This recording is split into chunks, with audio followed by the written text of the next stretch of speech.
welcome back to my channel. This is Detroit AllyCat, and today we are going to be doing Spooky Sunday. That's right, you happened upon my channel and I'm going to tell you a ghost story.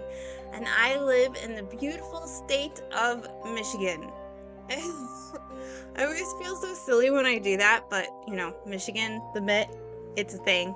If you're from Michigan, you understand why I'm doing it. Anyway, I'm going to take you to the city of Grand Rapids, where I will be talking to you about Warren Randall and his lovely wife, Virginia, and how they still haunt the city to this day. So please stick around, grab yourself some lemonade because it's the summer, or hot cocoa if you're listening to it during the fall. And without further ado, let's get spooky. Okay, for those of you who just came to my channel, I just want to tell you a little bit about myself. My name is Detroit AllyCat. I am completely insane. I do true crime, I do spooky stuff, and I do witchy things. When I do a bunch of unboxing things, but my passion is true crime and ghosts. I love ghosts for some reason. They're I don't know. I love Halloween too. So if you enjoy what you see on this channel, please think about subscribing. It really helps a lot, and leaving a comment telling me what you think, and think about pressing the like button because that makes me feel really good. All right, let's get into this story, okay? So in Michigan, we have this city. It's called Grand Rapids, and I haven't spent a lot of time there. Actually, I have family that lives there, but as it turns out, in the turn of the century, it was a bumpin', jumpin', just really busy city because Michigan is known for our auto industry, and we were pioneers in a lot of things. And actually Michigan is a very busy state, and Grand Rapids happened to be one of those. And something that we are known for is railroad production. We had a lot of people that worked on the railroad. We had a lot of people that helped produce the lumber for the railroad. It was kind of a big thing. And Grand Rapids has a historical area. At one time they had these big, beautiful mansions. We're talking Southern Gothic mansions, but it's actually Midwest mansions.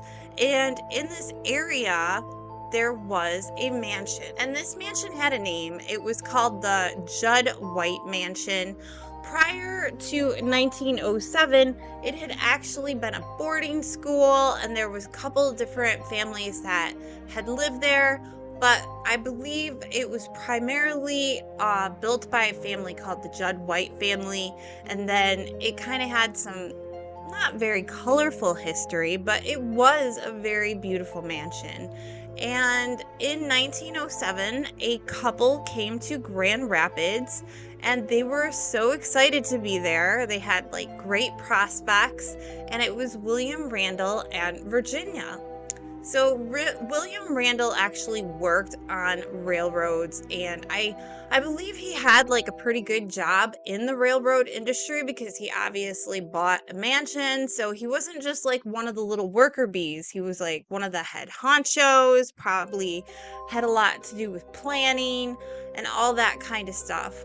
And Virginia was known for her beauty, and they were known for being a very happy couple. They were always having a good time, entertaining. They were a delightful couple. At least that's what they were known to be as.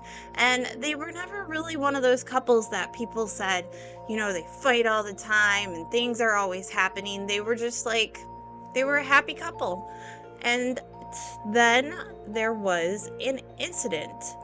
Warren Randall went to work, and I believe it was around 1910 or something like that, and he actually worked for the Grand Rapids Railroad Company, and he ended up having a very bad accident.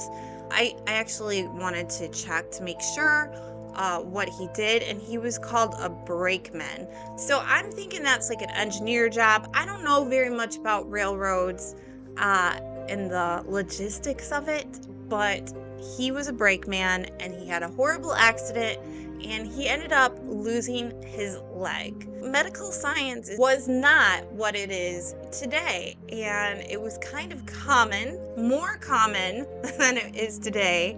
If you lost your leg, you didn't get like a fake leg or one of those high-tech legs that they have now. I know that there's a better word for it, but Warren Randall ended up getting a wooden peg leg, which I'm gonna be honest, I think is super cool, but apparently Warren Randall did not think it was super cool.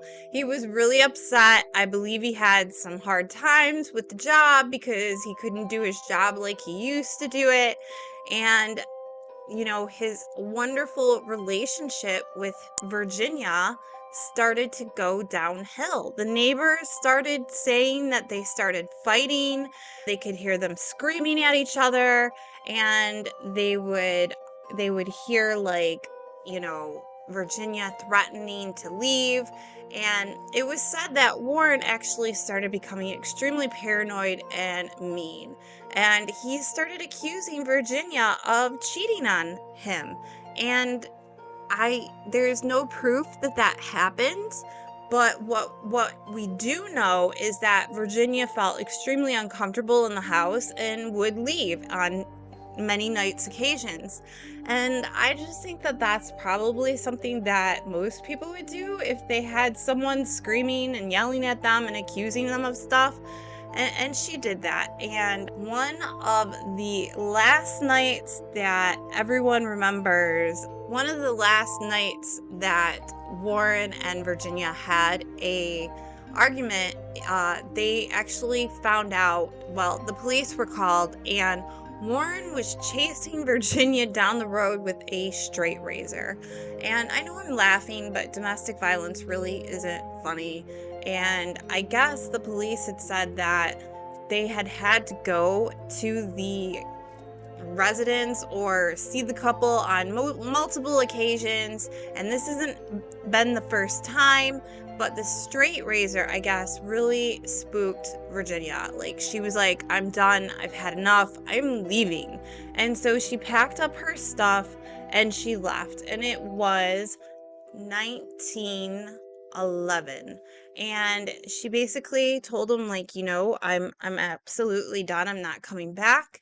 And Warren tried to tell her, I'm so sorry, can we go out together, can you come back, can we try to work it out? And Virginia was pretty steady about, no, I'm good, we're done, I don't want to come see you. And so one night, Warren actually said, well, can we take this beautiful, ride in this carriage, and we can just spend a night together, and we don't have to go back to the mansion, and we can just, see where it leads. And for some reason, Virginia decided, you know what, I'm gonna go ahead and give this a shot. And that would be a really bad decision on her part. And it's kind of sad because it reminds me so much of domestic violence victims, because they always, not always, but a lot of times go back. And Virginia was probably feeling some kind of way because that was her husband, even though he was accusing her a lot of cheating on him, and she had sworn that she had not done it. But that day they decided that they were gonna try to work it out. Virginia and Warren went on this carriage ride, and they said that they were doing pretty good, but something happened when they started to argue. And for some reason, they ended up back in the mansion. And this is where the neighbors started saying they could hear lots of screaming and yelling, and then it went radio silent. I do not know why Virginia would go back to the mansion after she started having another argument with him. I would think that she would be afraid to, but they went back. And no one really thought anything of it. They thought, well, maybe they probably worked it out, or, they're fine, or we'll stay out of it. Back in the day, people didn't like to get in people's business. And that's exactly what happened with Warren and Virginia. But then there were some workers that were around the neighborhood that week, 2 weeks after the screaming incident in the carriage ride, and they said that they could smell an ominous smell. So they called the local authorities and they went into the mansion, and lo and behold, it appears that Warren took his peg leg off and bludgeoned Virginia to death with his peg leg, and then ended up slitting his own throat. And they had been there for 2 weeks ever since. And that was actually the end of Warren, Randall, and Virginia's story, or at least the end of their story alive. So eventually the mansion was torn down. And before it was tore down, the mansion stood vacant for 10 years. And it was said that during this 10 years that a lot of people swore that the mansion was actually haunted. There were stories of hearing Virginia beg for mercy from Warren. And there were also stories that they could hear Warren walking around the house, and they could hear his peg leg thumping on the ground. And for whatever reason, that was enough for locals to not ever buy the house. And so it just stood vacant for 10 years. And then eventually, in the 1920s, the Bell Company, the Bell Telephone Company, ended up buying the property and tearing it down and building they ended up building a large building with offices in it for the telephone company. It's kind of funny when I think about it, because everybody has cell phones now, right? You either have like Sprint, Verizon, or T-Mobile, or all the others. But this was like a telephone company where, you had the house phone and they had operators. And I just think it's really neat when you think about all these people sitting around, like you call the operator and they're like, who can I connect you to? And that's what they did in this building. However, in this building that was occupied in the 1920s, they started reporting that they were hearing thumping, and there were screams, and there were all kinds of reports of noises at night. It got so bad that the company actually came up with the rule that everyone would leave at night and nobody would be left alone in the building after a certain time. And here's where it gets really crazy. So some of the executives would go home and they would hear like their phone ring, and they would pick up their phone and they would hear thumping on the phone.